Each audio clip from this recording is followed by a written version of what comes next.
はい、皆さん、こんにちは。こんにちは。こんにちは。前世療法士の井田純子です。今日はなんと、ビッグなゲストお二方にお招きさせていただきました。ありがとうございます。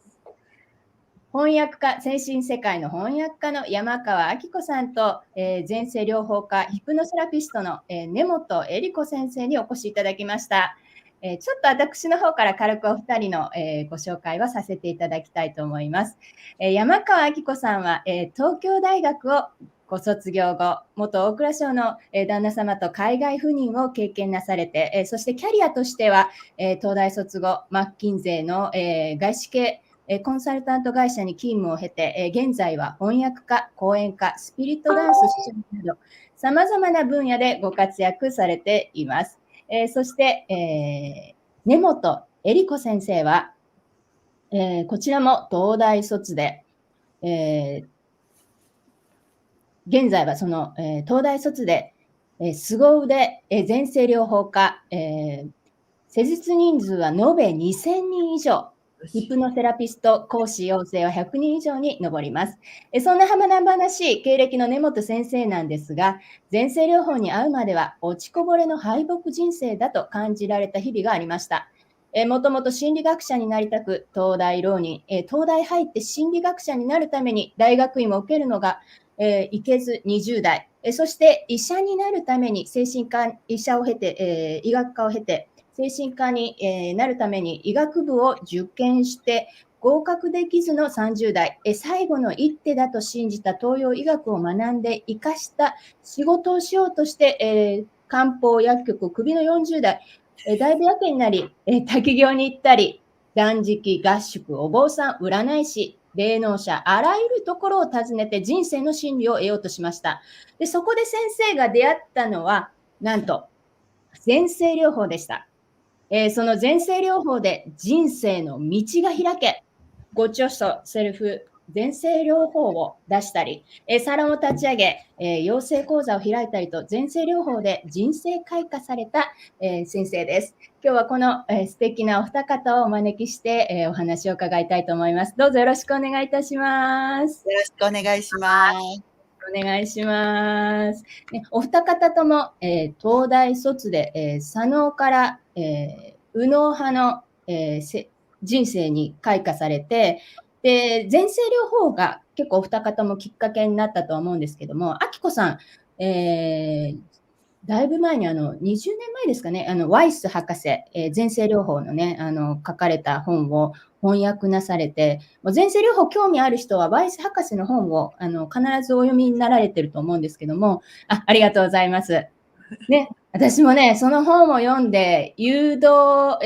先生のその、明子さんの CD を聞いて、いつかこの人と仕事したいな、どんな声の持つ、どんな人なんだろうなって、すごくね、17年前に読みながら、CD 聞きながら、すごい開花されたんですよね。で、それが日が経って、前世療法士なんかやろうとも1ミリも思わなかったんですけども、根本先生に出会って、でそれまでね、他のちょっとヒプノセラピーとか受けたんですけど、あんまり見れなくて、先生の受けた時に、なんだこの質問力は、なんだこの先生療法はっていう、もうすごく衝撃受けたんですよね。で、それで、あれよあれよという間に前世療法士になって、すごくね、お二方とも私のこの人生を開いていただいた、恩師であり、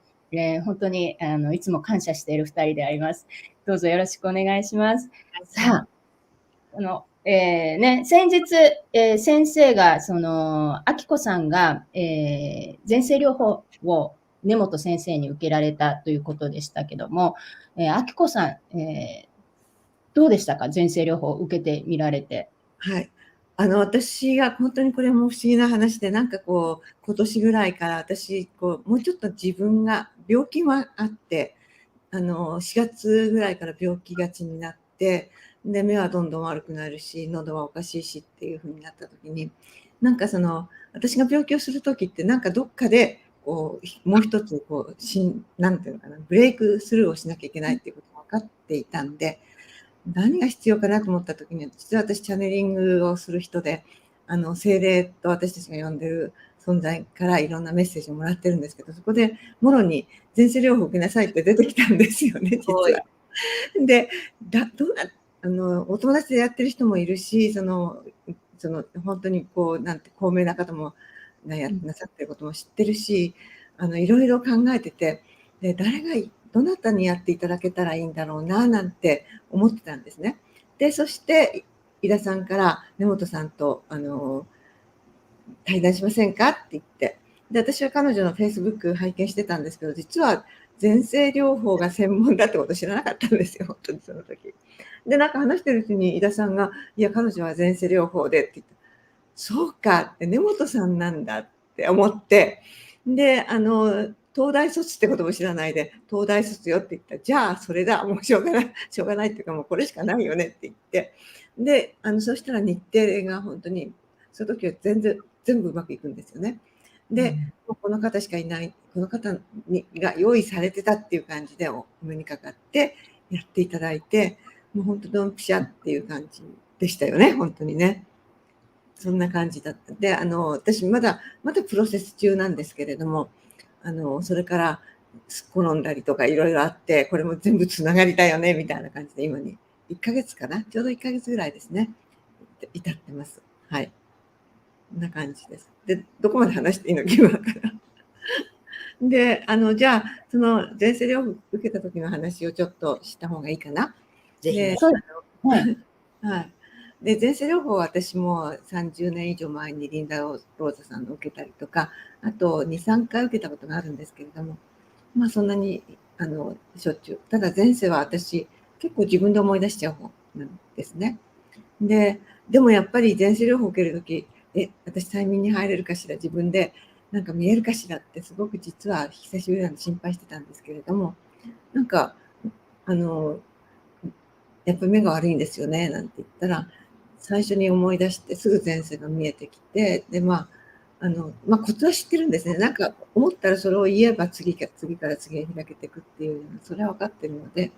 なんか人がいるって、目が見えない人で窓際に立っててみたいなこと言ってきて、で、あれって目の見えない人に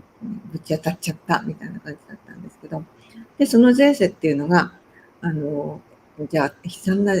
前世なのかなって思ったら、いろいろもっと前に歌って、その次に死んだ時って言ったら、もうすごい傲慢なイギリスのお金持ちっていうか貴族みたいな人で、で、なんだっけ、私が出てきた前世の時っていうのを家族に見捨てられちゃった時でね。で、一人寂しく召使いと一緒に住んでるみたいな時だったんだけど、なんかやっぱりいろいろ気づきがあって、奥さんに謝って戻ってきてもらって、それから幸せになって、で、死ぬところに行ってって言ったら、なんか幸せに死んじゃってるんですよね、あれみたいな感じでね。で、なんか、私にメッセージっていうのは、私にとっては目が見えなくなったっていうのはものすごいブレッシングなことだ、幸せなことだった、神様のからプレゼントだったみたいな。私やっぱり目が見えないで不内症なんですけど、それが神様のプレゼントだっていうこと、今でも納得できないんですけど、思ってもいなかったような話で、それはすごく良かった。そうかって、そういう考え方ってすごく他のことではいろいろ言うし、人にも言うけど、自分は思ってなかったってことが分かったっていうのが、その1回目。で、じゃあもう一つやりましょうって言ったら、次に出たのが、今度は、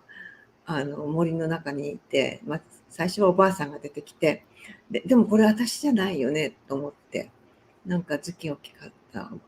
やっぱり、なんかシャーマンみたいなおばあさんだなっていうのが分かって、で、じゃあ私はどこにいるんだろうと思ったら、もう結構まだ小さな女の子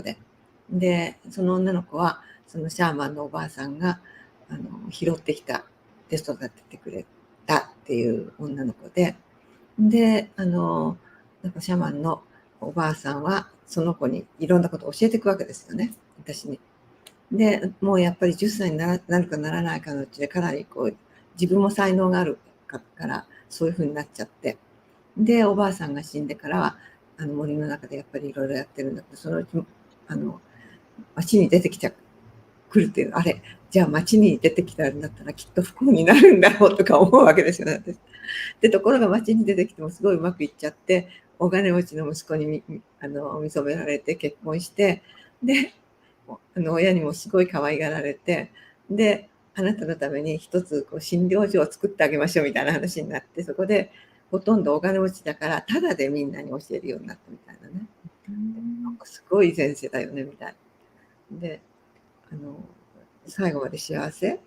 だから何も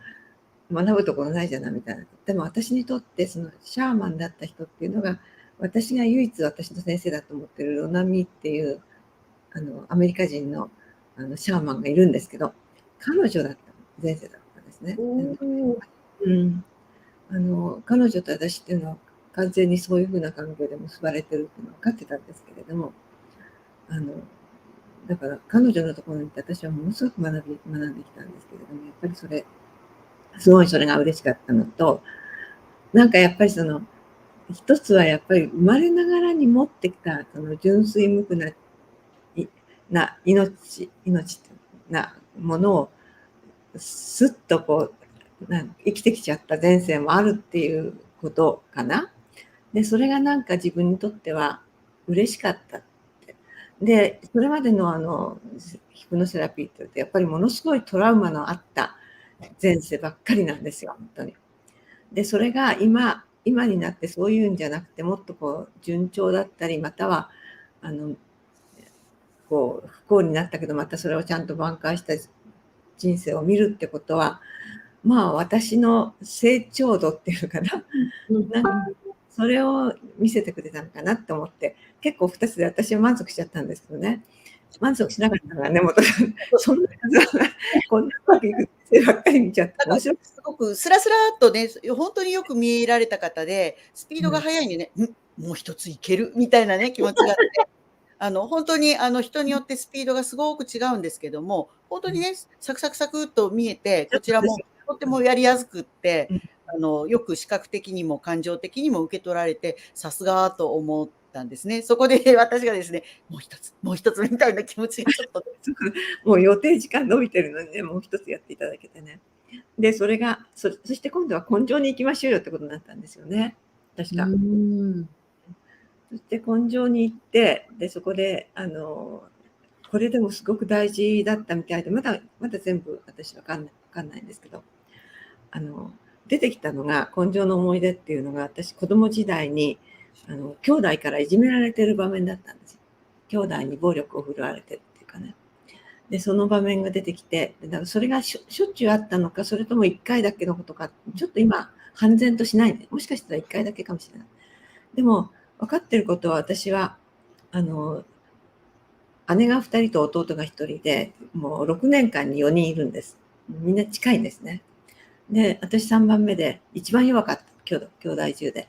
で、弟はもうちょっと、私が3つぐらいか4つぐらいになると、もう弟の方が暴力、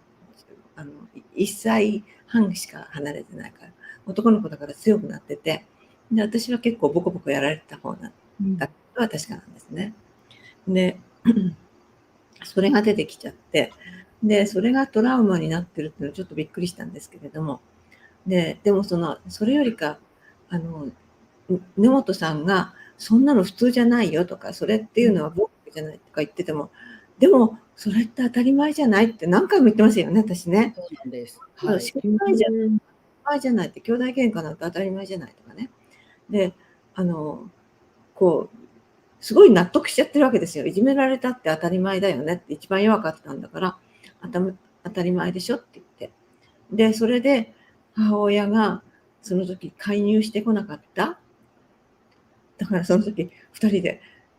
それって親がいない時にやられてたのかしらとかいろいろ考えてたんですよね。よくわかんない。で、後になってだんだんそれを考えてて、で、その時全然ぼやっとして納得しなかったですよね、私ね。もうね。そうなんですよ、割とね。でもそのパターンすごく多いので、多分私のね、生徒さんとか純子さんも、あれねみたいに分かると思うんですけど、本人はそれによって自分の、記憶をね、こう保ってるんですよね。虐待されて、どう考えても暴力を受けてるのに、私が悪かったからとかね。私が殴られる原因があったから、これ虐待される子供にはすごくよくあるパターンなんですけど、虐待でなくても、自分が悪かったから仕方がないというのを強固に持っていて、なかなかね、他人のお子さんだとすぐわかるのに、自分自身だと、いや、当たり前、普通みたいに、結構ね、本当に強固におっしゃる方が後を絶たない。これが、潜在意識に入ってるっていう現象なので、私もそこでね、あれまだ納得してないみたいに、で、こっちが押し付けちゃいけないもんですから、多分言われた本人は、そう感じちゃったんだと思うんですが、こちらはどうですかって聞いてるつもりなんですけど、違いますみたいなのが、何往復かしましたね。そうですよね。で、その度ごとに私は、兄弟だから当然でしょって、私はその自分が悪いっていうよりかはね、やっぱりそういうその虐待とか暴力があっても当たり前だっていうふうに捉え方だったんですよね。だから、なので当然で別に、そうよくあることでしょっていう。ね。で、それで、その時には納得してなくて、やっとったって言われましたけど、本当によくわからなくて。で、それから2、3日経ってからいろいろなんかその時のことを思い出してて、これって今、その親に虐待を受けて、亡くなってしまう子どもたちとか、または、本当に、不幸になる子どもたちってすごく多いんだけど、これって私、人事だと思ってたけど、自分のことだよねってやっと、私もその一人だったっていう感じ。で、なぜじゃあそういう子がいるかって言った時に私が思ったのはやっぱり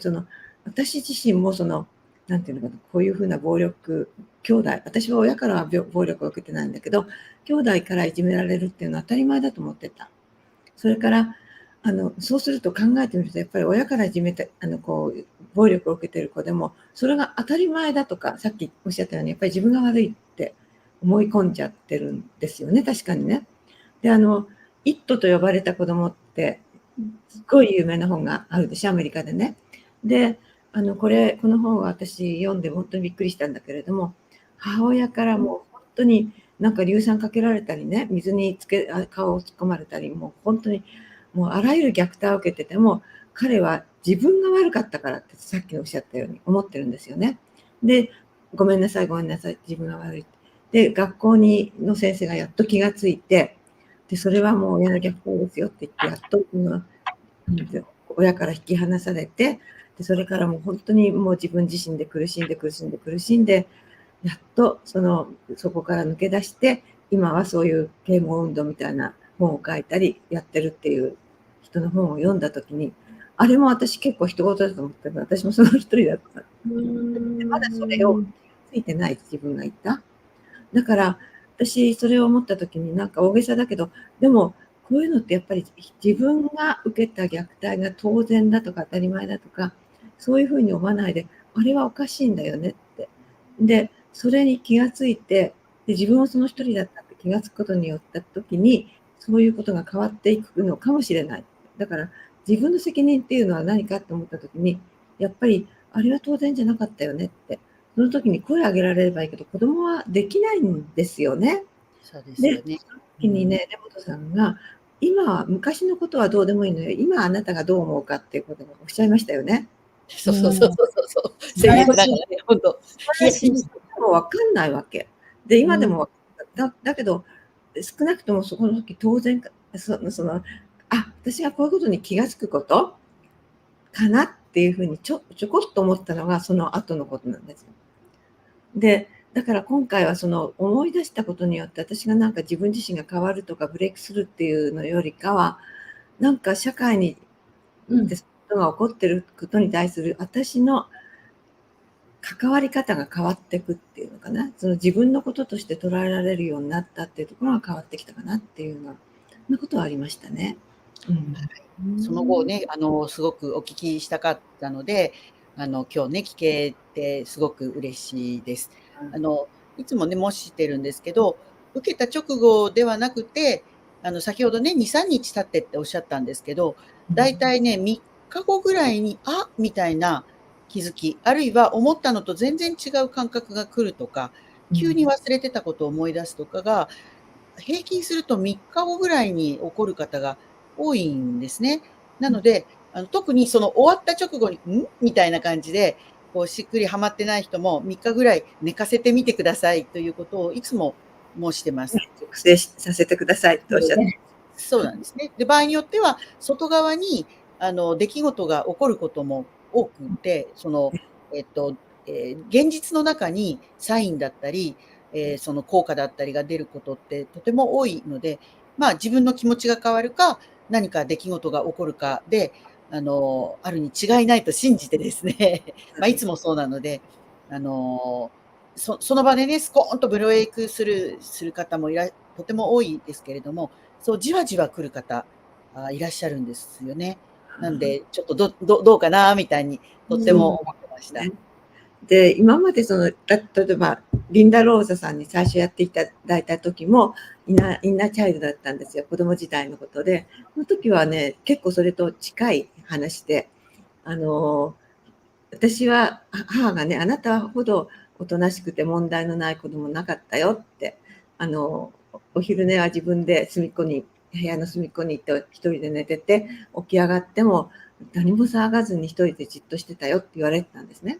で、そのリンダさんのやってもらった時に、その情景が出てきて、で、あの時、そうよね、私はそういうふうに母に言われてたよねって言って、で、目が覚めたところに行った時に、その時に初めてね、ものすごい恐怖を感じたんです。一人っきりっていう恐怖。ね。どこにもいなくて、どっかで、うちはシーンとしてて、母はどっかにいると思うんだけど、もう誰もいなくて、暗い部屋に自分一人でいるっていう恐怖心がいっぱい出てきて、で、リンダさんが、もうお母さんって呼びなさいって言っても声が出ないの。で何か分かんなくて、お母さん呼んでいいんだよっていうようなことがずっと、まあ、あんまりもう30年も昔のことだから覚えてない。で、それが出てきて、で、やっとそのお母さんとかいうのを言えて、で、戻してもらって、で、リンダさんが言うには、あなた、なんか過去性見えたっていうか、いや、見えなかった。私はあなたの過去性を見てたよって彼女言うんですね。でね、それがなんか蒙古の方とか、そういうところでね、モンゴルの方で、なんかこう村に行って、あなたは赤ちゃんで、そして、よそから襲われて、軍隊が襲われて、みんなその避難してたところにみんな集まってたんだけれども、そこにみんな襲われて皆殺しに遭ってる。で、あなたはお母さんの下にいたもんだから、お母さんは殺されたんだけど、命が助かっちゃった。だけど、殺されてるから声出せないわけじゃないですか。で、そういう過去性を見てたよって言われた時に、なんかそれで私はすごい解放されて、帰る時に本当にさっきの瞬間的にルンルン気分になっちゃう。絶対疲れたみたいな気分になった経験があるんですよね。だから今回はそれとは違いますよね。すごい最初の2回で嬉しかったの。こんないい人生もあったみたいなね。そうだったんですね。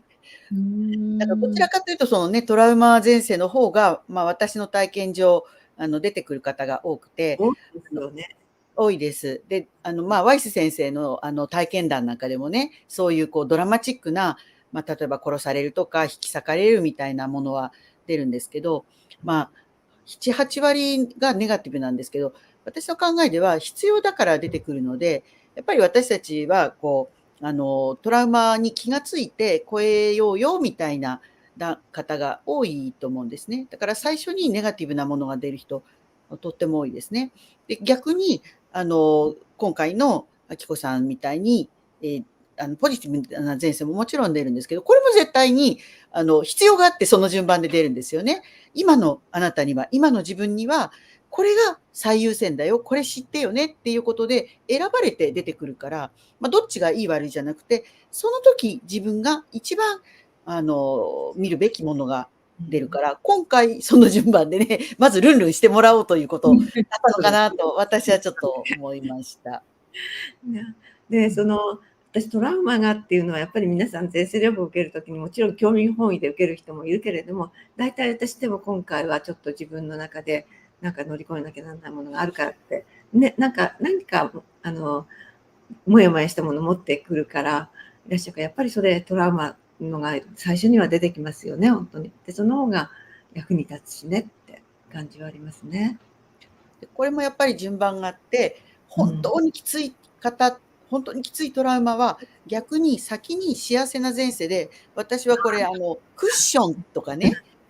カムフラージュって呼んでるんですけど、先に幸せな前世出る人も、このパターンがあるんですよ。なので、私は幸せな前世が初っ端に出てくると、うわー、今日はきついんだわって思ったりするんですよ。で、私ね、その3つ目しつこくお聞きしましたけど、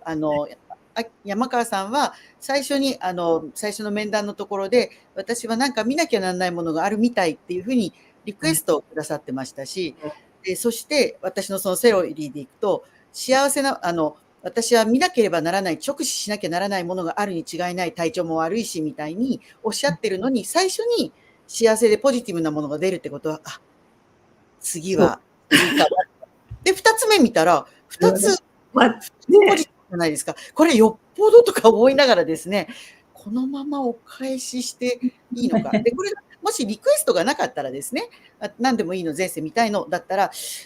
まあいいの出たな、で、終わったかもしれないんですけど、最初にリクエストされてましたから、2つあるって、2ついいの出たってことは、今日はよっぽどでっかいのとか、なんかそういう感覚でですね、まあ出なかったら出なかったで、もちろんそれは潜在意識が選んだ順番だから、もちろん出なかったらいいんですけど、まあ私のこう、まあなんだろうな、経験則で言うと、そろそろ本番みたいな気持ちがあってですね、ちょっとだけ試してみようと思ったらですね、結構ドーンだったので。でしたよね。で、私はその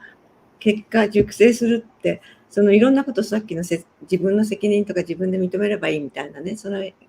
ちにやっぱりそのトラウマだと思ってなかったんですけれども、でもやっぱりそのあれが軽くなってますよね。やっぱりその決められたって部分がね、なんかすごい軽くなってて、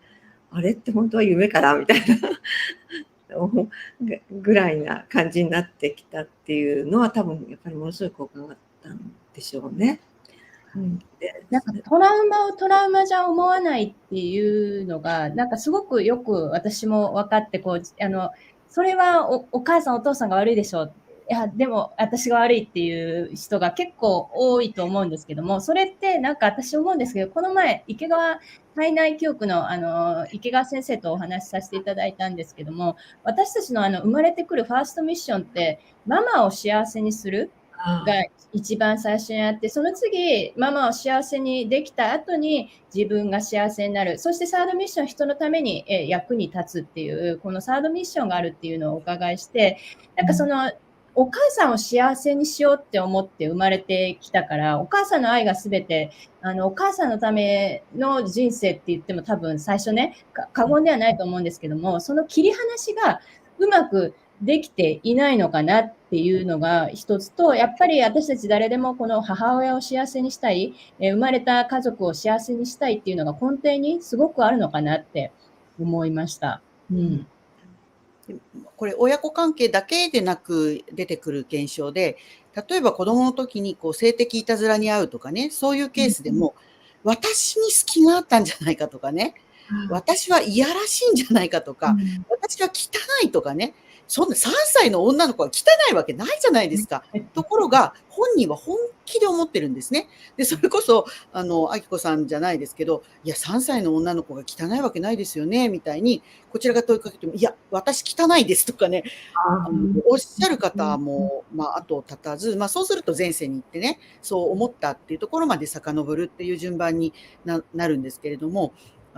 本当に本人は、私の考えではそれによって自分を守ってるんですよね。自分に落ち度があった、自分が悪かった、それは当たり前と思い込むことによって、自分はひどい目にあったということをふうに思わないで済むという、自分を守る本能なのかなっていう気がとってもします。だからそれはすごく大事なことで、正常なこと。だからそういうふうに思っちゃうっていうのは、大人の観点からしたらね、違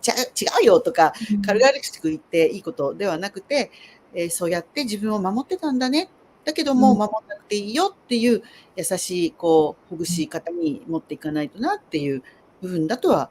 思ってて、一番慎重にやんなきゃならない、一番難しい。私が感じたのはね、もちろんその個人の問題もあるんだけど、やっぱりってね、多分ね、やっぱり、なんだ、私たち人類全体のなんか、もっと深いものだと思うんですね、はい。罪悪感ってね。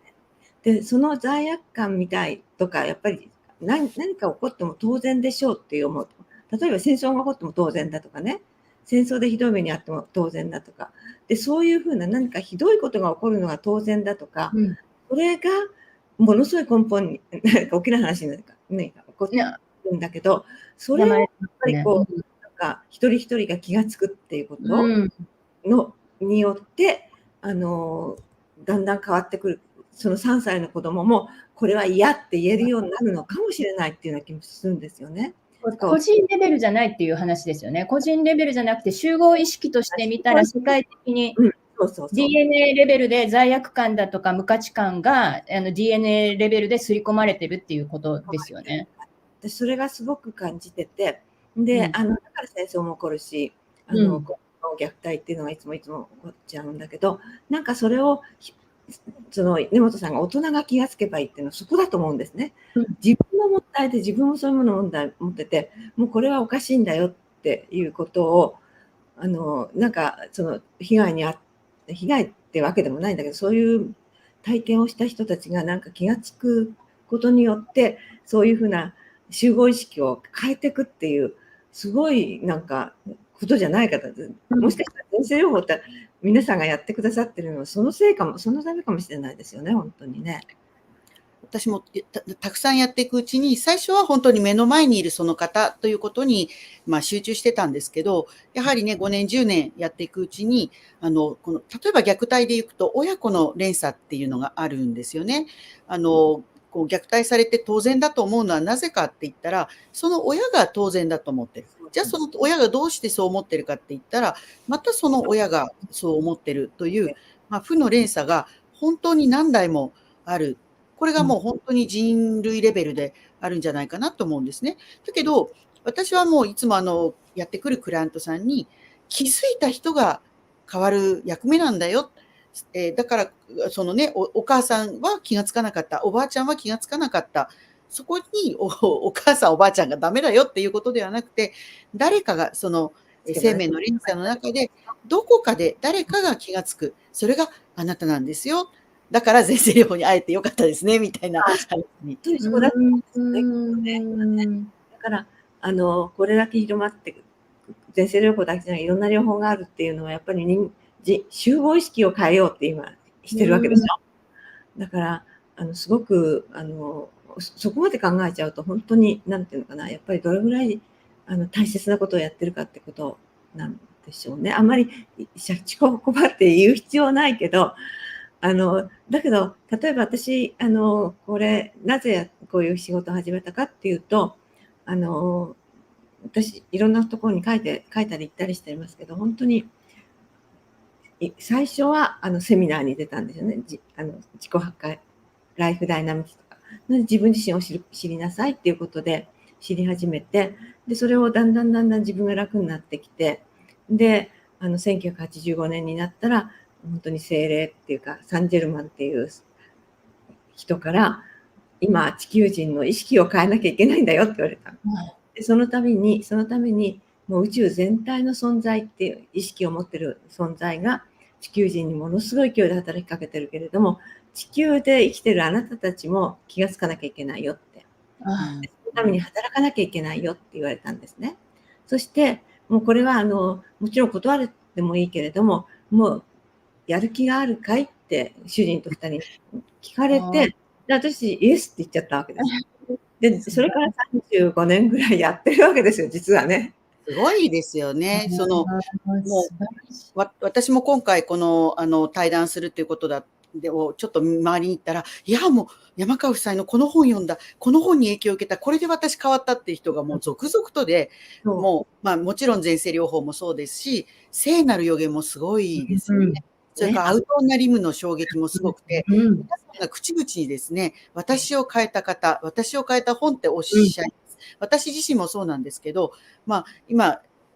私もバタバタやってますけど、30年前ってすごいと思うんですよ。私、たかだかね、10年ちょっとなんですけど、10年前と今でも変わりました。だからその前ってすごい変わりますよね。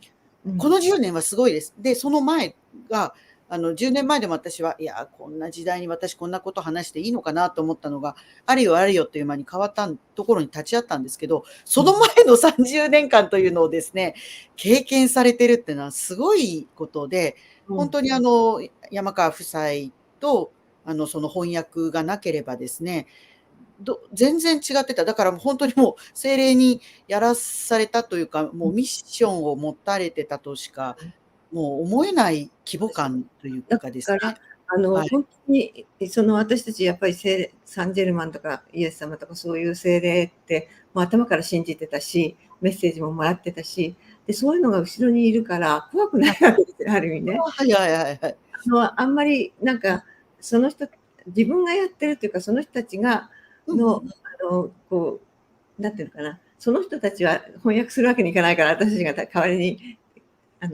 手使ったりコンピューター使ったりしてやってるだけでっていう感じでやってるんでね、あんまり自分たちがやってるみたいな感覚実はないんですけれども、でもそういうのをやってるうちにやっぱり言われた時は自分が言ったように、最初からチャネラーっていうのはもうみんなチャネラーだよねって思ったら、本当にチャネラーがどんどん増えちゃって、今も私の周りにもいっぱいいるし、自分はチャネラーだと思ってない人までちゃんとやってるしっていう感じでしょ。で、前世療法にしたって初めはこういう本を出してみんなが面白いって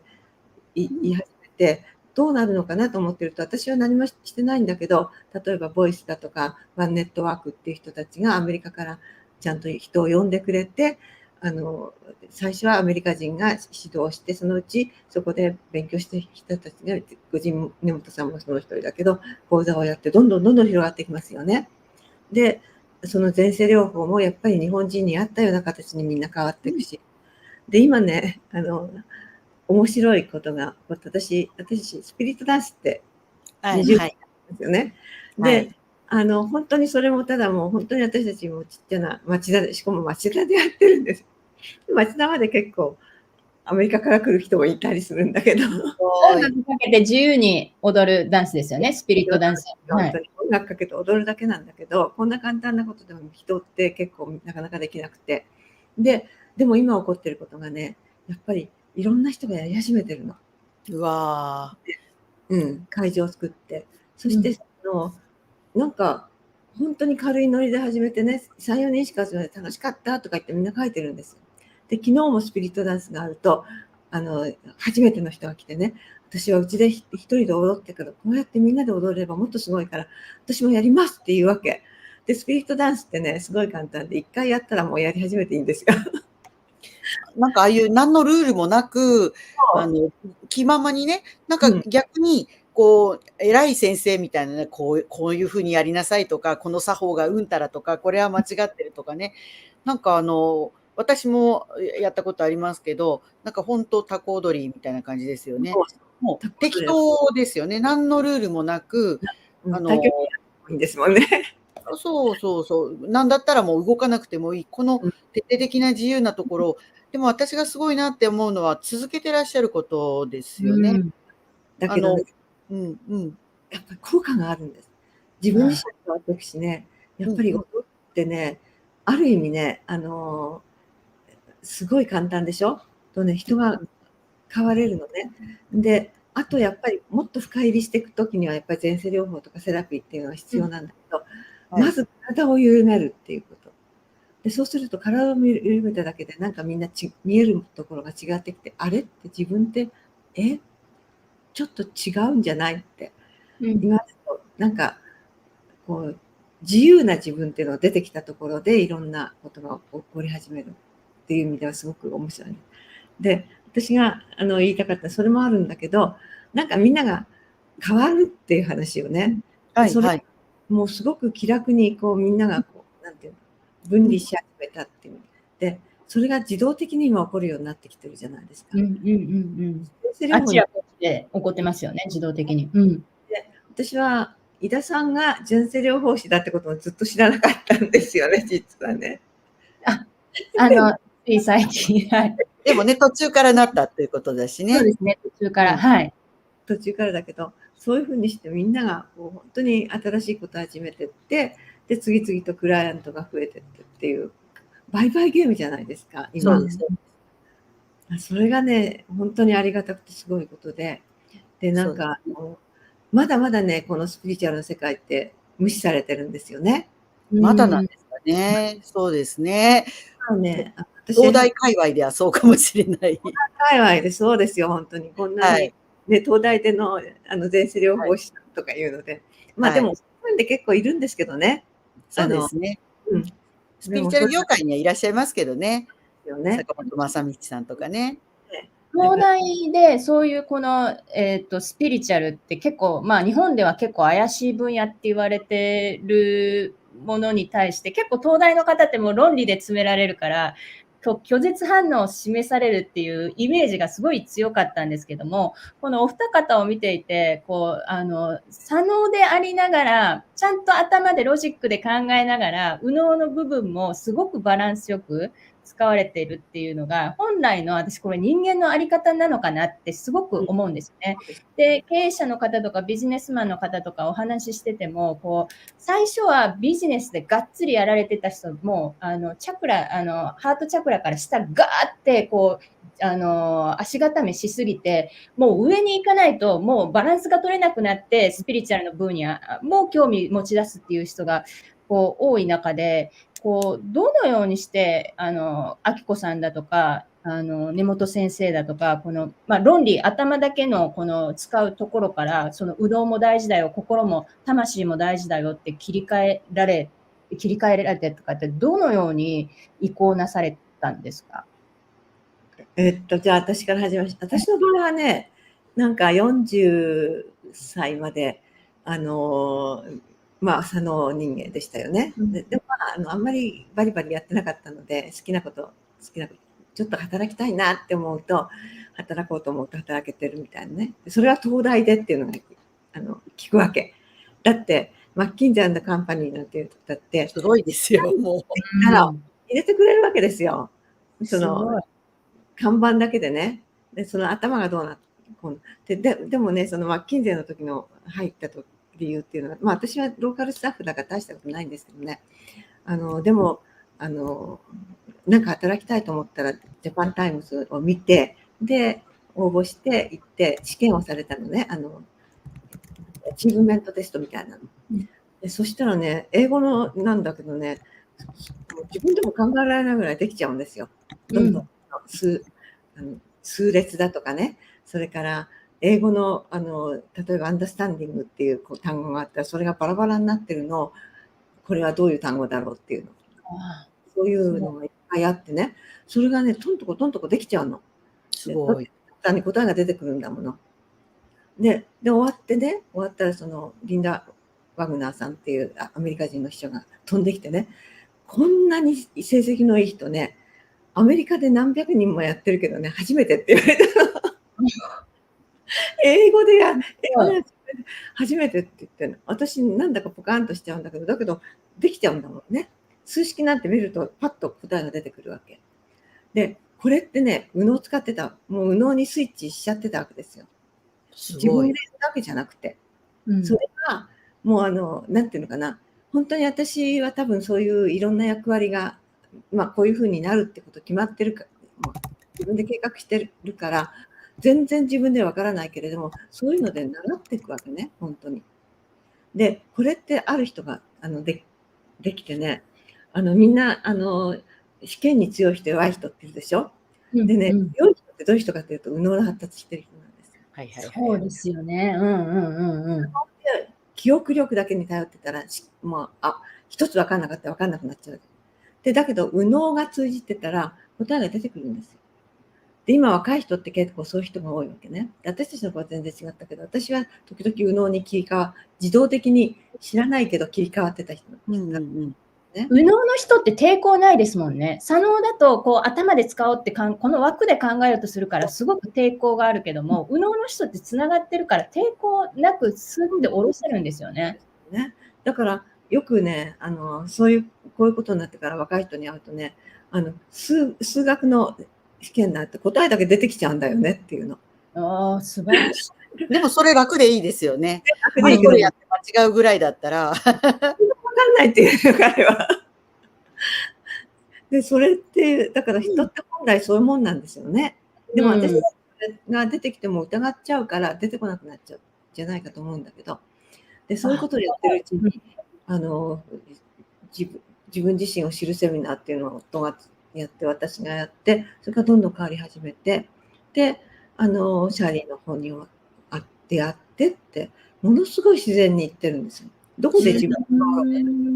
40過ぎてぐらいっておっしゃってましたよね。そう、40歳の時ですね、ちょうど。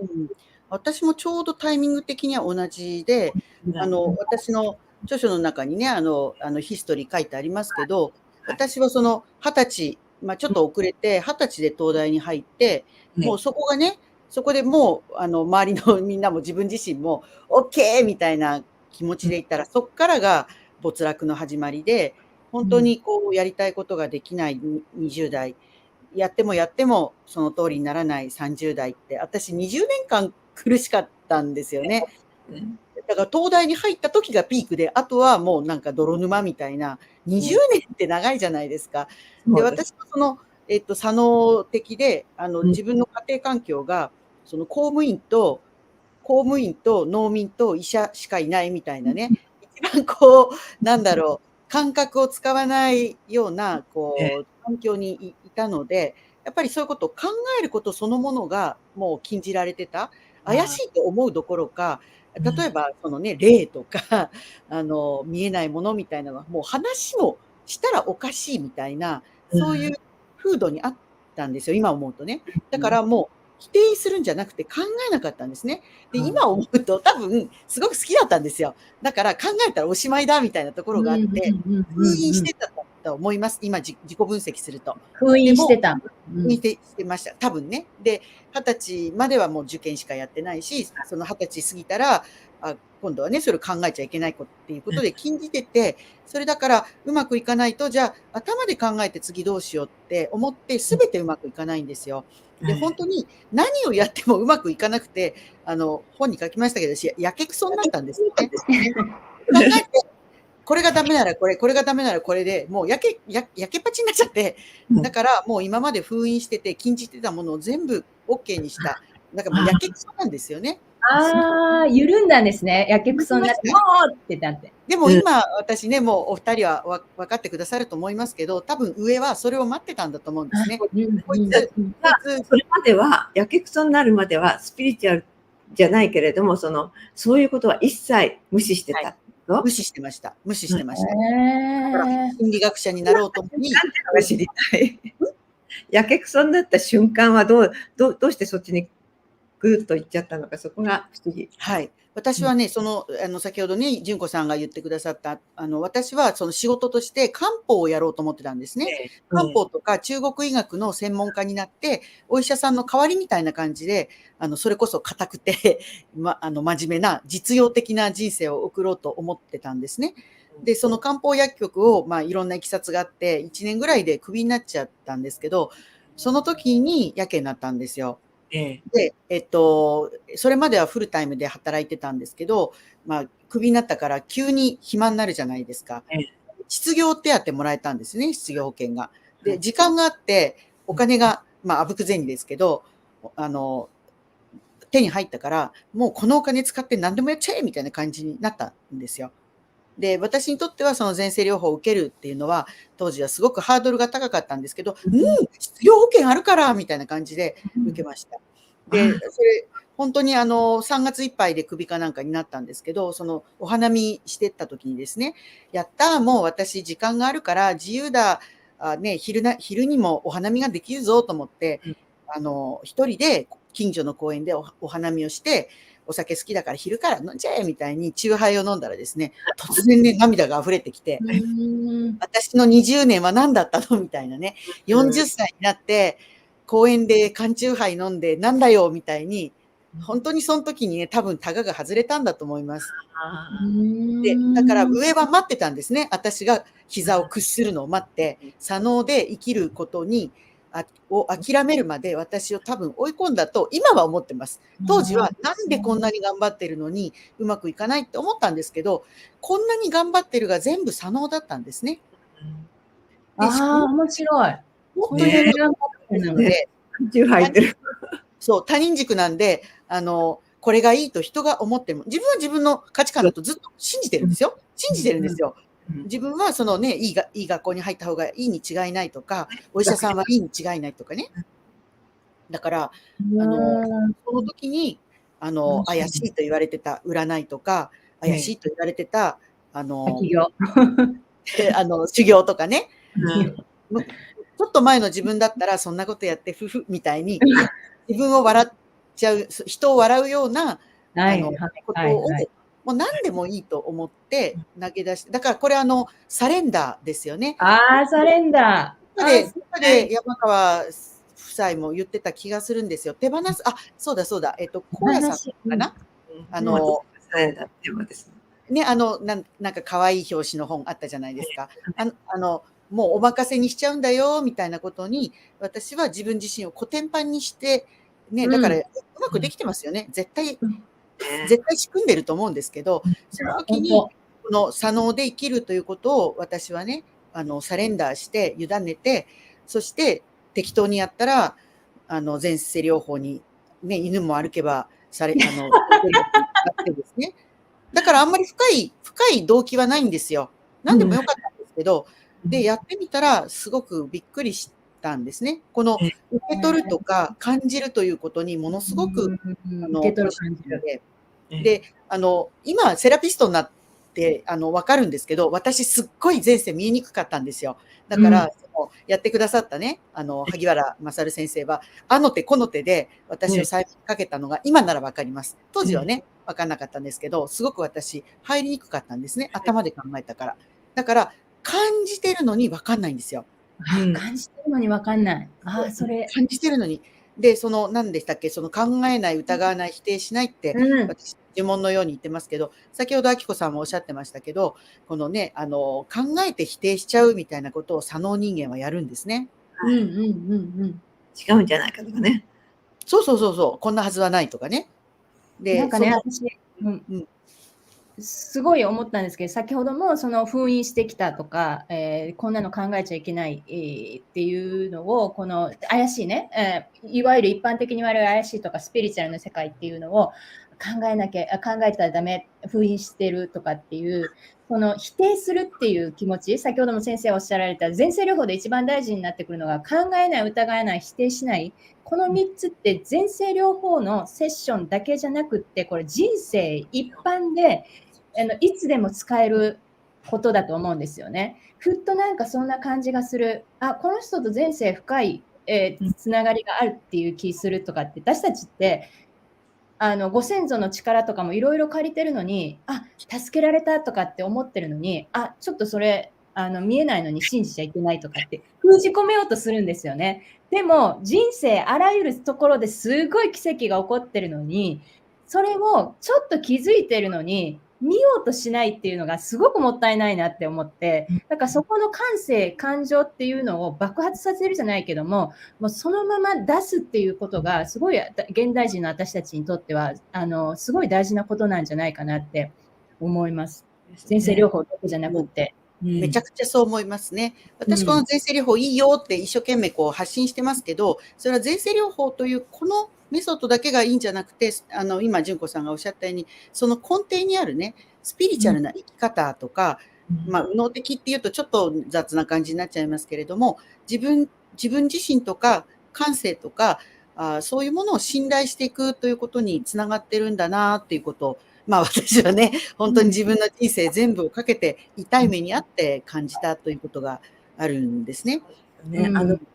感じるっていうことがみんな苦手でね。で、いつも思い出すんだけど、私はさっき、気づきのセミナー出身ってで、そこで言うことがね、今あなたは何を感じてますかっていうことなんですよ。で、みんなそれ、頭で考えてるから、もうなんか言うときに頭から出てくるんだけど、そうじゃなくて気持ち悪かったら私気持ち悪いって言えばいいだけの話。私も怖いって言ったら怖い。そこら辺をちゃんと素直になっていくっていう。で、ダンスがそれを素直にさせてくれるみたいな。ね。だからその感性って本当に私たち死なせちゃってるじゃない。で、もう一つ質問は、根本さんの場合はスピリチュアルを否定してたの？否定ではなくて、もう、考えから追い出してましたね。追い出してたんですね。考えないって、向き合えない、そこを存在も無視してたに近いですね。存在自体は無視。もう、なんていうか、いや、それ関係ありません。私、関心ありません。みたいな。そうよね。その頃になると、根本さんの頃になると結構スピリチュアルっていうのがどっかにあったから、世間に。なるほど。例えば本なんかもう随分出しちゃった後だからね。私たちの頃ってスピリチュアルってね、なかったんですよ、ある意味。そうですよね。だから、山川ご夫妻すごいですよね。それを作った人たち。ユリ・ゲラーって言ったじゃん。すごいうまい。超能力ですね。超能力ね。超能力ってあって、で、そういうの私ね、私にしても主人にしてもね、無視っていうかね、無関心だったの。テレビで出るよって言っても、別に否定もしないし。で、大月先生、教授っていうのがいて、はいはい、有名ですよね。ね、反対して、もうあんなのないとか言って反対してたから、それもですよ。でも私と関係ないよねっていうのでずっと来て、それが1985年ぐらいから変わっちゃって、私、もうもろになんかそういう世界にシャーリー・マクレーンのみたいな体験は絶対ないと思って、自分がそれに巻き込まれてたって感じだったのね。確かにそうよね。本当に、本なんか出てたんだもんね、いっぱい。いけば。でもね、もう本出ててもあんまり読まなかったと思いますね。もうそこには近づかないみたいな。まあ、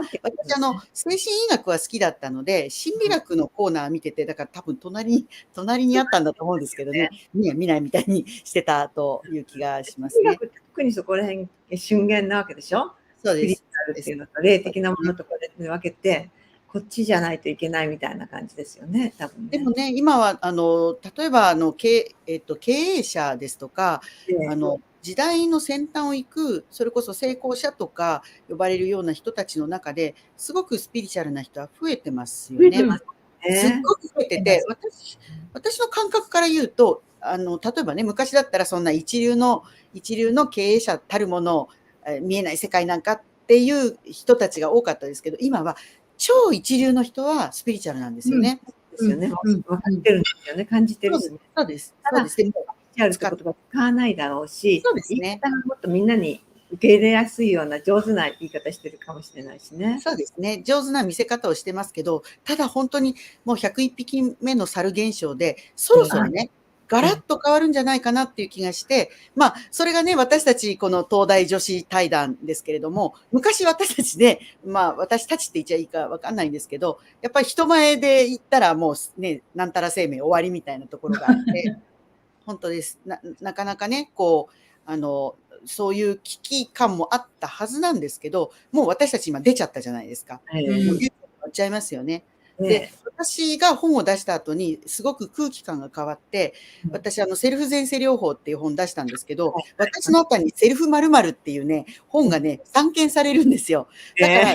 真似してるんですよね。だから、ということは、広がってるんですね。広がってますよね。前世っていう言葉もすごく馴染みが良くなってきてて、もうま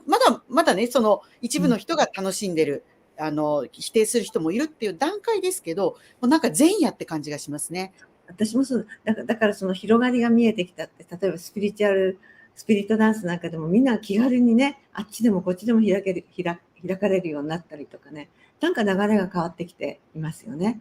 前世療法もそうだし、あとなんかも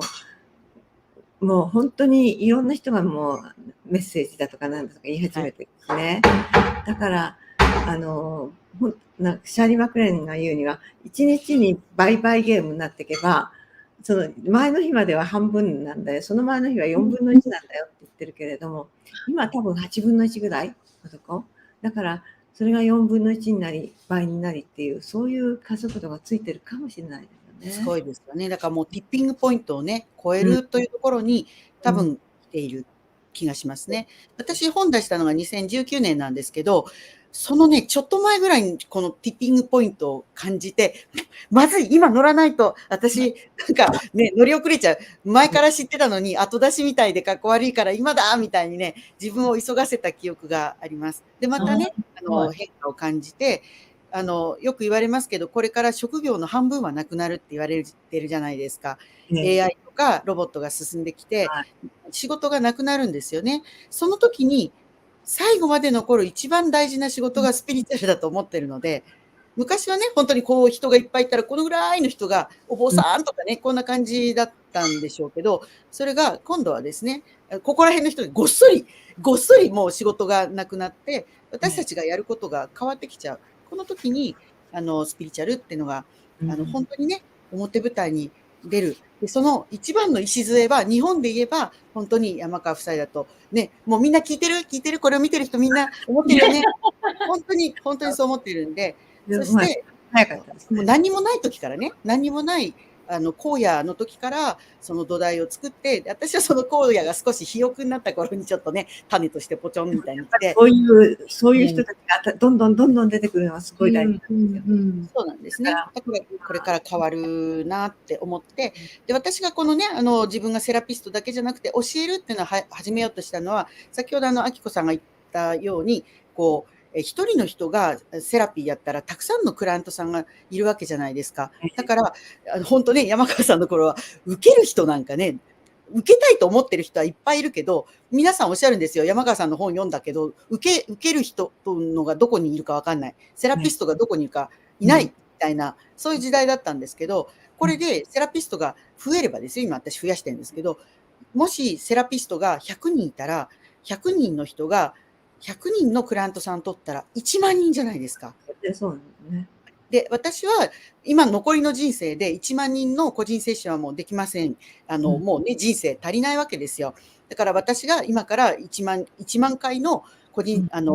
クライアントさんに来てもらうことは不可能なんですね。でも私が100人のセラピストさんを育てて、100人の人が100回セラピーやったら1万人になるじゃないかですか。で、計算したらホクホクしてきて、これだと思ってね。やっぱこの売買ゲームとか、もう私たち、山川さんはもっとすごいですよ。だって本ですから、セラピーじゃなくてね、知識とか情報の、この拡散度って言ったら何万とか、それこそ何百万だと思うんですね。で、その、本とか情報で人に広まって、で、私はそのセラピストさんからクライアントさんに広まってっていうことを、私は今仕込んでるわけですよ。この辺がちょっと左脳かな。なんでいや、こうね、本当に左脳も使わなきゃいけないってさっきから言ってたから、バランスの問題ですよね、本当ね。そうですよね。左脳って本当に自分が何者なのかっていうその対話、自己対話って自分を徹底的に見つめる作業は思考がいると思うんですよね。それこそチャネリングも大事なんですけど、自分がグラウンディングされていないと持っていかれちゃうので、そのグラウンディングに対しては、その自己対話、頭を使うなり、こう、いろいろこの自分の過去の記憶だとか思い込みとかを、対話して、見つめる作業がすごく左脳はそこら辺は大事になってきて、で、その後で、宇宙と上とつながるっていうチャネリングだと思うんですよね。ここの順番を間違えたら、ちょっと持っていかれちゃう、どえらいことになっちゃうって思うんですよね。で、左脳でバリキャリとか経営者の方で、こう、右脳に行くのが怖いって思ってらっしゃる方は、なんかちょっと変な世界に行くんじゃないかとか、あと自分の感覚を信じてやったら痛い目合うんじゃないかって間違うことを極度に恐れてらっしゃる方が多いと思うんですけども、その間違っても、間違いながら、頭打ちながらそこで何かを掴み取って学んでいくっていう工程がすごく大事になってくると思うんですよね。それこそ、根本先生が最初にいろいろ浪人して留年したりとか、いろいろ頭打ちながら、こう自分でこう頭打ちながらその都度掴み取っていって、で、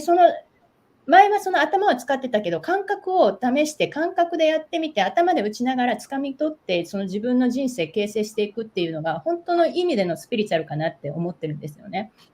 なので、一方でその右脳だけ、チャネリングだけっていうんじゃなくて、左脳もちゃんと使いながら、左脳、右脳をバランスよく持てた人が、すごく、なんだろうな、こう人間としてどっしりとした安定感があるんじゃないかなって、で、お二方見てても、その共通点がすごくどっしりされてるんですよね。チャンネリングもされてるし、で、根本先生のその前世療法にしろ、ちゃんと守護霊さんだとか、その後ろの人にも敬意を払って、されてるっていうのがすごく分かったんですよね、受けていて。なので、この人この論理的に話してるだけじゃなくって、後ろの人とかにも目を配らせながらされてるなっていう、温かい愛っていうのかな、そういうのを感じられたので、なんかそういうのって、この私たちって感じるものがすごくあると思うので、その感性とかをすごく大事になさっていく人が増えたらなって、すごく私も、思いながら前世療法させていただいてます。今ね、一番最初の頃はね、本当スピリチュアルっていうと、天使とかね、なんとかっていうふうにこう浮ついてたし、今もまあそういう人たちもいるけれども、今、やっぱりこれが普通のことになってきた、スピリチュアルっていうのは、そういう意味じゃあんまりみんな浮かないで、まあ、割合と地に足をつけていけるようになってる気もするし、で、あとはやっぱりね、私がシャレング始めた頃ってやっぱりみんな狂う人が結構いたんですよ。私自身もね、本当に狂ったあれっていうと、ちょっとね、変なメッセージが出てくるとやめてたりとかね。精霊はあなたを狂わせるわけにはいかないって、急いでるからって。で、今のことそういう意味で、あんまりこう本当に信頼するだけで絶対うまくいくような。信頼。で、もうエネルギーが今全然違ってるんですよ。前はね、10年前っていうのは私は冷凍庫っていうの。冷凍庫の中で、それでもそこから抜け出して溶け始めたのが私たちだったわけね。なるほどね。なるほど。素晴らしい。なくて、本当に自分自身が勉強しながら、やっと今までここまで来たっていう感じなんだけど、なんかそういう人たちが増えてくると、今は室温ぐらいになって、だから当たり前の世界。人間の心を溶かすような要素もあるのかもしれないとかね、そこまで。面白い。私が始めた頃はチルドルームぐらいでした。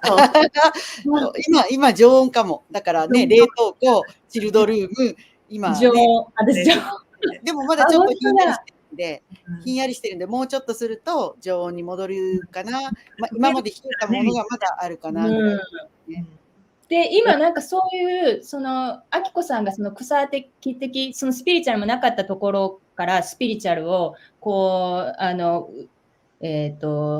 スピリチュアルをこう作っていただいて、開拓していただいて、で、なんか今もうスピリチュアルの世界があってこう自分を見つめるだとか自己愛だとかすごく流行ってきて、今なんかもう宇宙からなんかもう地球が変わらなきゃいけないよって宇宙から今度なんかコンタクトが取り始められてるような気がして、すごいせかされてる。やっぱり途中で最初言われてましたけども、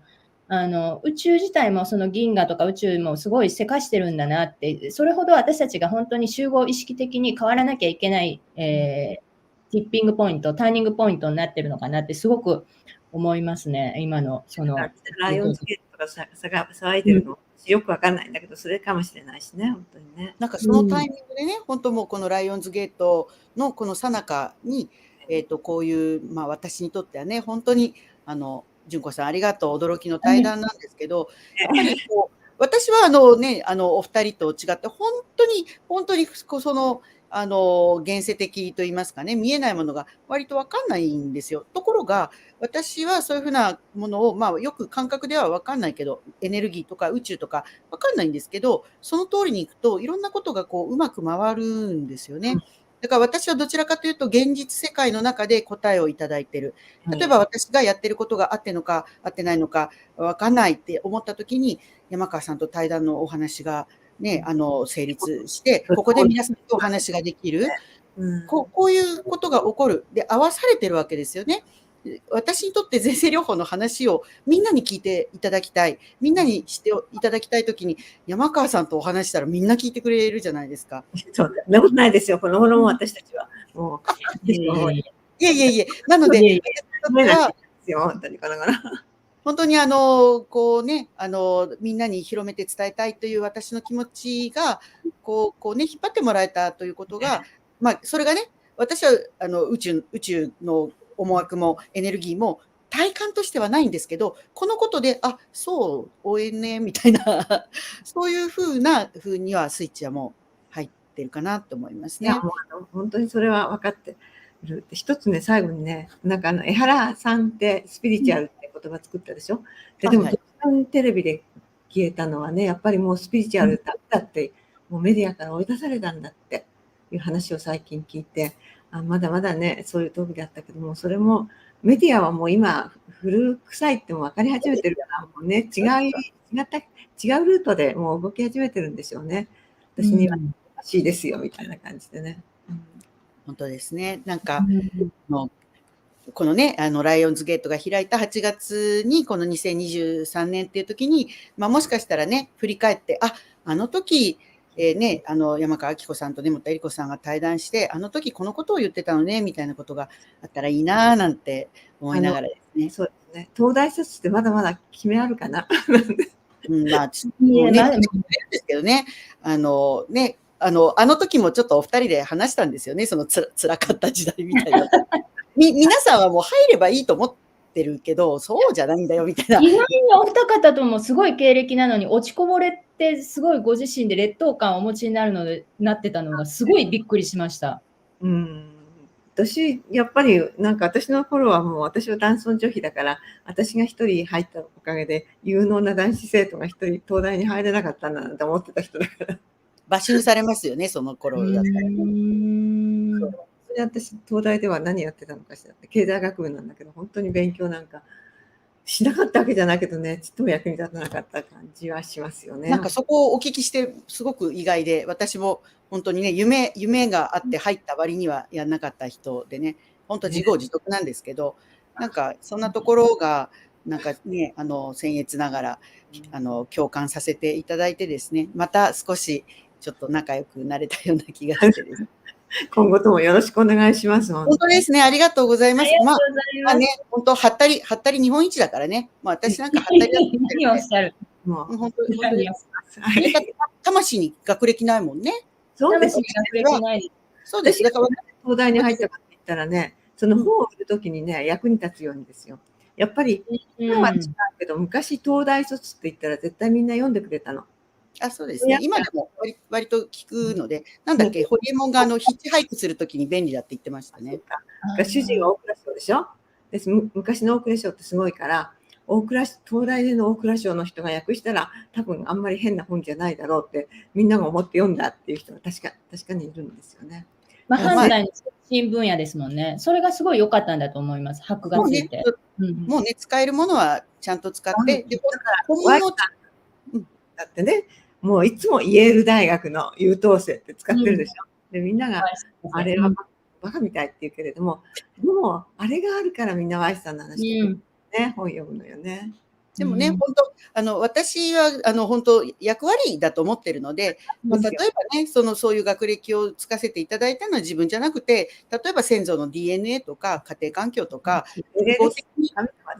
みんな配置されて、そこに私はその役割を果たしに今回来てるから、皆さんそれぞれのね、持ち分とか役割があって、私だったら20年間挫折するっていう役割も受け持ってるし、他の方はここのところで病気になるっていう役割があるかもしれないし、みんな役割があって、その中でね、割と美味しい役割ですけど、その分過去生でもひどい目にもあってるから、今回ぐらいいいじゃんみたいなところもちょっとあってですね、トータルで言えば、もうね、辻褄も合ってるし、今回は。もいいけれども、小学校卒業しかしませんっていうのが売りの人もいるしね。同じなんですよね。だから今回はね、楽しく、こういうタイトルをつけていただきましたけれども。でもなんか、その感覚が、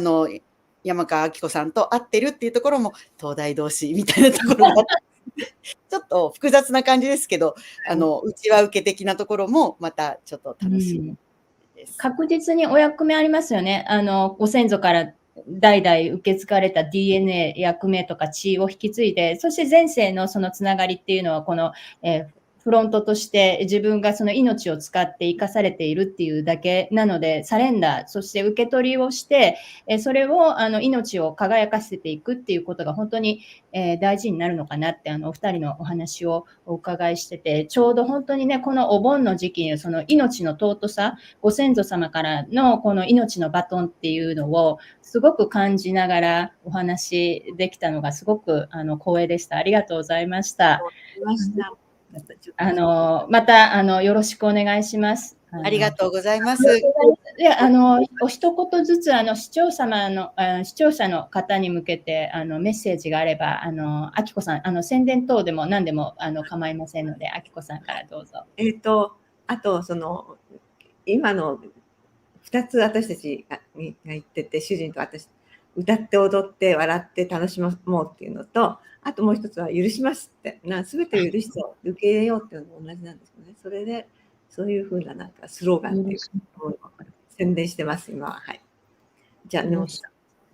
素晴らしい。ありがとうございます。で、そういう素晴らしい宣伝ではなくてですね、私はお仕事なんですけれども、